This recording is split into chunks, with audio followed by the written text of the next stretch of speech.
பொன்னும் வெள்ளியும் ஆரம்பிக்கிறாரு. இந்த அடிமைத்தனத்தில் இருந்தவர்கள்ட்ட ஏது பொன்னும் வெள்ளியும்? கர்த்தர் கொடுத்திருக்கிறார். கொடுத்தவர் தான் பண்ண சொல்றாரு, கொண்டு வான்றார். ஹலோ, கவனிக்கிறீங்களா?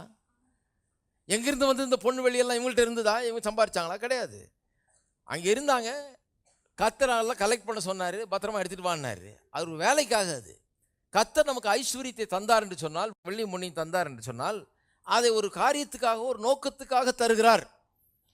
அப்போ காணிக்கைன்னு வரும்போது அவர் என்ன சொல்கிறார்? கொண்டு வா, வெள்ளியும் பொண்ணு எல்லாத்தையும் கொண்டு வான்றாரு. கொடுத்ததெல்லாம் கேட்கிறார். ஆனால் பிடுங்கிறது இல்லை கர்த்தர். அவர் பாருங்கள் எவ்வளோ பெரிய ஜென்டில்மேன். கொடுத்துட்றாரு. கொடுத்துட்டு அப்புறம் சொல்கிறார், மனம் உள்ளவன் எவனோ கொண்டு வான்றார்.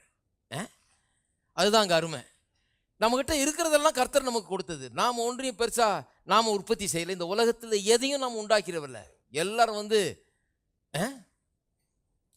ஒன்றுமே நம்மளால் உண்டாகலை பாருங்க. எல்லாம் அவர் உண்டாக்கினார், எல்லாத்தையும் அவர் தந்தார், எல்லாம் அவரிடத்திலிருந்து வந்தது இல்லையா? ஆனால் நம்மகிட்ட கேட்கும்போது எப்படி கேட்குறாரு? எவ்வளோ ஜென்டில்மேன்லியாக இருக்கிறார் பாருங்க. அவர் வந்து எவ்வளோ ஒரு அருமையானவராக சொல்ல, மனம் உள்ளவன் எவனோ, உனக்கு விருப்பம் இருந்தால் கொடுப்பா. உன் விருப்பத்தின்படி தான் கேட்குறேன். உன்ட்டு பிடுங்க போகிறேன், பிடுங்கலாம் வேணும்னா அவர். ஆனால் அவர் சொல்கிற, பிடுங்க மாட்டேன் நான், உன் விருப்பத்தின்படி கொடு என்று சொல்லுகிறார். அந்த லிஸ்ட்டை வாசித்தீங்கன்னா பெரிய லிஸ்ட்டு, அதனால் வாசிக்க நேரம் இல்லை. 4ஆம் வசனத்திலேருந்து 19ஆம் வசனம் வரைக்கும் பார்த்தீங்கன்னா பயங்கர லிஸ்ட், எல்லாத்தையும் கொண்டு வான்றார். அப்புறம் 20ஆம் வசனம், அதே அதிகாரத்தில் 20 வாசிப்போம். அப்பொழுது இஸ்ரவேல் புத்திரராகிய சபையார் எல்லாரும் மோசேயின் சமூகத்தை விட்டு புறப்பட்டார்கள். அதாவது காணிக்கை கொண்டு வான்னு சொன்னோடனே எல்லாம் கொண்டு வர போயிட்டாங்க. பின்பு எவர்களை அவர்கள் இருதயம் எழுப்பி, எவர்களை அவர்கள் ஆவி உற்சாகப்படுத்தினதோ, நல்லா கவனிங்க, எவர்களை அவர்கள் இருதயம் எழுப்பி, எல்லாம் சொல்லுங்க, இருதயம் எழுப்பி ஆவி உற்சாகப்படுத்தினதோ அப்படின்னு சொன்னால், கொடுக்குற விஷயத்தில் உள்ளத்தில் தேவன் கிரியை செய்கிறார்.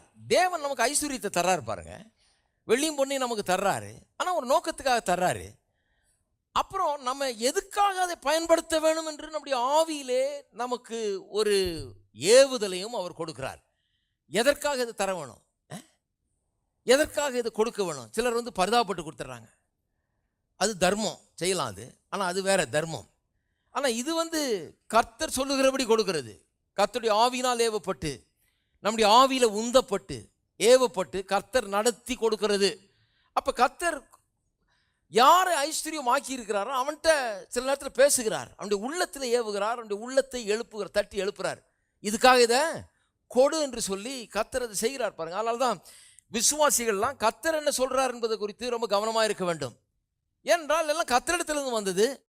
கர்த்தர் கொடுக்க சொல்லும் போது நாம் கொடுக்கிறது நல்லது. ஏன்னா அவர் கொடுத்தவர் கொடுக்க சொல்றாரு. கொடுக்கறத பற்றி பயப்பட வேண்டியதே இல்லை. ஏன்னா அவர்